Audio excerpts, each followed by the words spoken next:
She arrived on Real Housewives of Orange County, calling herself the hottest housewife in the county. She spent the next 15 seasons being one of the most entertaining, infuriating, and strategically vicious people the franchise has ever produced. She has betrayed almost every friend she has ever made on this show, and her own daughter wrote a public statement accusing her of being mentally and emotionally abusive. Let's get into all of it. Tamra Judge has been on Real Housewives of Orange County longer than almost any cast member in franchise history, 15 full seasons. She arrived in Season 3. She was fired after Season 14. She came back for Season 17, and she kept going. She is the blueprint of what a real housewife looks like. Loud, funny, physically fit, deeply competitive about all three of those things, and willing to do whatever the moment requires to remain relevant on a television show that has never rewarded passivity. She is also, when you look at the full record, one of the most consistent betrayers the franchise has ever put on screen.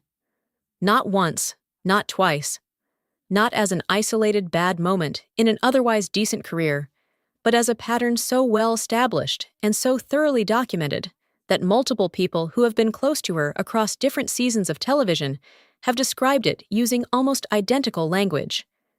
The words that come up again and again are manipulative, conniving, strategic, and in the case of one person who knows her better than any cast member ever could.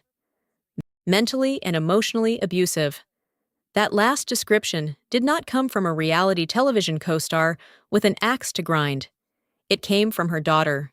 To understand the evil side of Tamra Judge, you have to start before she was Tamra Judge, when she was still Tamara Barney, married to her second husband, Simon Barney, living in Orange County with their 3 children, and arriving on a television show, she would proceed to blow up from the inside. Simon Barney's version of the end of that marriage has never fully aired. What has been documented is this. Simon alleged that he caught Tamra with his friend Eddie Judge in Las Vegas. He told a media outlet in 2010 that she had told him she was in Los Angeles and that he ran into her in Las Vegas with his friend, whom he had introduced her to. He said he walked up and asked Eddie directly. Eddie said nothing. Simon said he found out they had been seeing each other since December. He described Tamara's conduct using terms that were unflattering and raw, the words of a man who felt genuinely blindsided.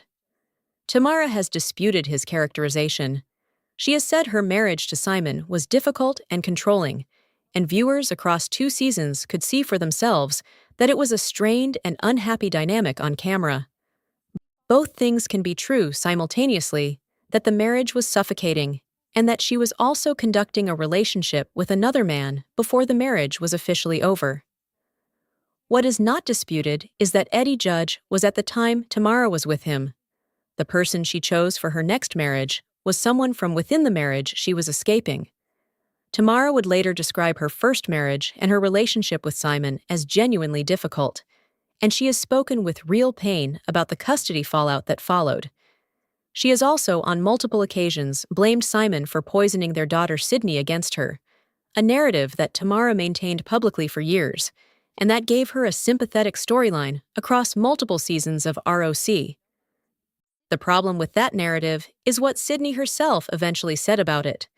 In October 2015, after watching the Season 10 reunion, where Tamra tearfully discussed their arrangement, Sydney posted a response on Facebook.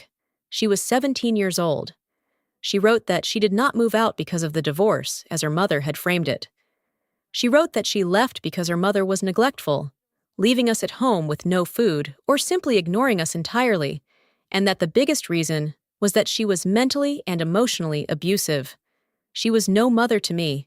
Sydney did not stop there. She addressed why she continued to have no contact. She said her mother had been told repeatedly in court, in therapy, and in direct conversations that the reason she would not return was that her mother kept doing the things that pushed me out of her house, like talking about me on the show, press, social media, doing embarrassing things on the show, lying to me, and putting herself first. She then addressed the most recent betrayal directly.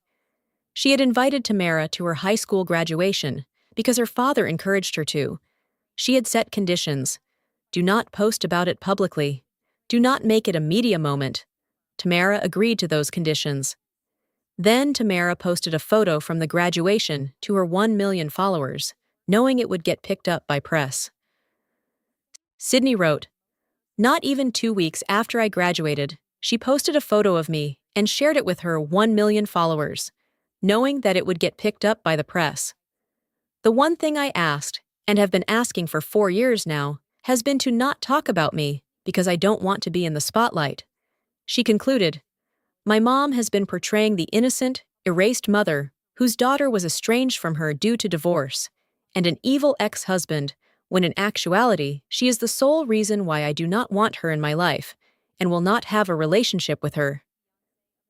Instead of playing the innocent, erased mother character, she could have been trying to actually fix our relationship and change her ways. However, the character keeps her relevant and is her only storyline. Why would she actually try to get me back?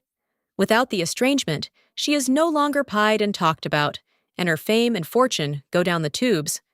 That last observation, that maintaining the estrangement as a storyline was more valuable to Tamra professionally than resolving it, is the sharpest thing anyone connected to this situation has ever said. Sydney confirmed when questions arose about whether Simon had written the post that she had written it herself. She was 17. She was precise, and she was clear. Tamra's response to this, she posted that Sydney was brainwashed, and then turned the conversation toward the cost of Sydney's college tuition, implying that her financial contributions should generate goodwill. The arrangement has been partially repaired in recent years. Tamra has confirmed there has been contact, but the pattern Sydney described of Tamra putting her public persona above her relationship with her own child, and of maintaining her image of the suffering mother, rather than doing the work to actually be a different kind of one, is not separate from the pattern visible across every season of ROC. It is the same pattern at its most personal and its most consequential. Now, let's go back to the show itself, because the professional version of this behavior has been documented on camera with extraordinary consistency. Season 4 of ROC introduced Gretchen Rossi, who arrived as the glamorous young fiancée of an older, very ill man named Jeff Bites. Tamra took an immediate dislike to Gretchen, a dislike that she has always framed as moral concern about Gretchen's behavior while Jeff was sick. In practice, what Tamra actually did with that dislike was organize a dinner party at her home in Lyra Ranch and announce to Vicki Gunvalson beforehand that they were going to get Gretchen naked wasted. The stated goal was to get Gretchen to show her true colors. The actual plan was to get a woman drunk at a party in someone else's house and see what happened. What happened was well documented on camera. Gretchen was encouraged to drink. Tamra's adult son, Ryan Vith, was nearby. What the cameras captured, and what Bethany Frankel later addressed directly on her podcast, raised serious questions about what occurred that night and whether Tamra had orchestrated circumstances that put Gretchen in a vulnerable position. Tamra has adamantly denied that anything inappropriate happened. She has explained the phrase naked wasted as simply meaning very drunk, and said the phrase had nothing to do with anyone being unclothed. What she cannot fully explain away is that she planned in advance on camera to get a woman intoxicated at a party in order to create footage. That is the documented baseline before any other questions about the evening are even raised. The plan itself, using alcohol as a mechanism to manufacture a damaging moment, is exactly the kind of strategy that became Tamra's signature. Gretchen's description of Tamra, offered publicly after more than a decade of distance from the feud, was, "In my opinion, she is evil, manipulative, and conniving. I saw exactly who she was back then, and was never afraid to call her out. I believe the only thing she has ever been loyal to is her paycheck.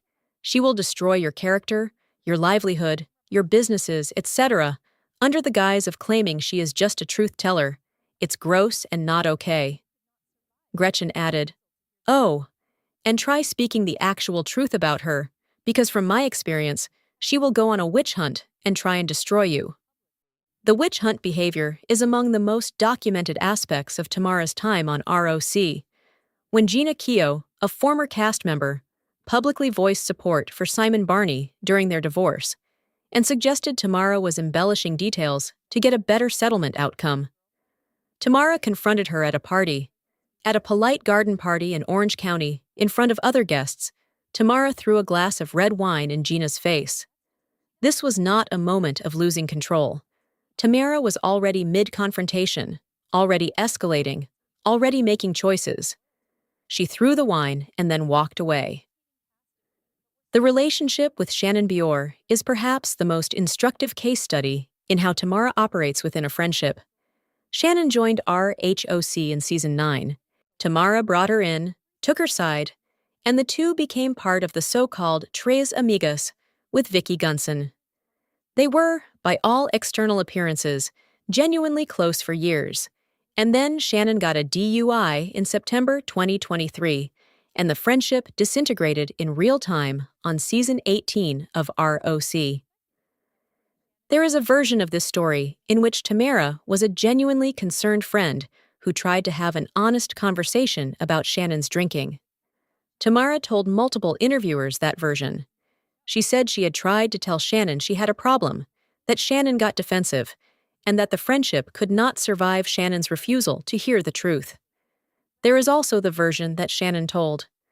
Shannon pointed out that Tamra left for Scotland the day after the DUI arrest. She said that when she returned, Tamra had told mutual parties that Shannon was an alcoholic, that Gina Kirstenheider was an alcoholic, that Taylor Armstrong was an alcoholic. She said that Tamra publicly repeated these characterizations in a way that went well beyond concern and into something that felt like positioning, establishing a narrative that Shannon was troubled and that Tamra had tried to help. Before stepping away, Shannon described a decade of friendship in which every year she had a problem with me. I had a problem with something I did or didn't do. She said she walked on eggshells around Tam, while Tamra claimed it was the other way around. She said Tamra's stories always had a nugget of truth, but were surrounded by embellishment. What actually happened publicly on Season 18 was that Tamra counted Shannon's drinks on camera. She monitored Shannon's alcohol consumption in front of other cast members and in confessionals. She brought Shannon's father's history with drinking into conversations as additional context. She speculated about whether Shannon was sneaking alcohol backstage at their joint stage show. And when Shannon was dealing with the ongoing legal fallout from her DUI, which included a civil lawsuit involving her ex-boyfriend, John Jansen, and his new girlfriend, Tamra's new friend, Alexis Bellino. Tamra sided with Alexis. She befriended Shannon's ex-boyfriend's new girlfriend, appeared to coordinate with her, and brought her damaging information about Shannon into the group dynamic. Shannon's conclusion, stated to multiple outlets, was clear. Every single person on the show has had a really serious issue with Tamra. That's just what she does. If Tamra wasn't talking about me this season, what would she be talking about? The observation tracks across 14 seasons. Tamra's narrative engine requires a current target. There have been exceptions, people she has been genuinely loyal to for real stretches of time. But the architecture of her time on the show has been defined by a rotating cast of people she is either fighting with, or about to fight with, or recovering from having fought with. The Kelly Dodd chapter is another example. Tamra and Kelly had a complicated hot and cold friendship during Kelly's seasons on the show. When they were allied, they were loud and fun together. When they fell out, Tamra accused Kelly of having a cocaine habit at the Season 13 reunion, a direct accusation on national television without documentation. Kelly denied it emphatically. What made it worse was what came next. Rather than backing off the cocaine claim, Tamra doubled down in a subsequent scene, telling cast members that she actually knew things worse than the cocaine allegations, but that she was choosing to stay quiet. She held the suggestion of additional damaging information as its own weapon, dangling it in conversation to keep Kelly off balance. When pushed to specify, she refused. I know something I can't reveal is the most classic form of leverage without accountability. And it is something Tamra has deployed across multiple seasons with multiple people. The pattern that has made Tamra Judge both brilliant television and genuinely difficult to trust is the same pattern Sydney identified at 17 with devastating accuracy. She is the most compelling when she has a grievance genuine or manufactured, because her commitment to the bit is total. She will tell the same story to 10 different people in 10 different rooms, with slight variations that serve the moment she is in. She will position herself as the truth teller, the concerned friend, the person who says what no one else has the courage to say, while simultaneously being the person most responsible for the chaos she is narrating. Gretchen called it, Shannon eventually called it, Kelly called it, and Sydney, writing a Facebook post at 17 that she confirmed she wrote herself, called it in the most precise and personal terms anyone has ever used. That the arrangement was a character, that the character served a professional purpose, and that the real reason she left was not Simon Barney's influence over her, but the choices Tamra made at home and at her graduation, and in every interview about the situation. Choices that consistently put her own image ahead of her daughter's actual well-being. That is the through line of Tamra Judge. She is a magnificent television star. She is funny. She is fearless. She is the blueprint of the Real Housewives format in ways that are genuinely worth acknowledging. She is also someone who has not met a friendship she could not eventually weaponize, a secret she could not strategically deploy, or an estrangement she could not reframe as someone else's fault, including most painfully the one from her own child. She threw wine in a former cast member's face. She planned to get a co-star drunk to manufacture footage. She accused colleagues of cocaine use on national television, and her own daughter, at 17, wrote publicly that she left because her mother was mentally and emotionally abusive. Subscribe for more.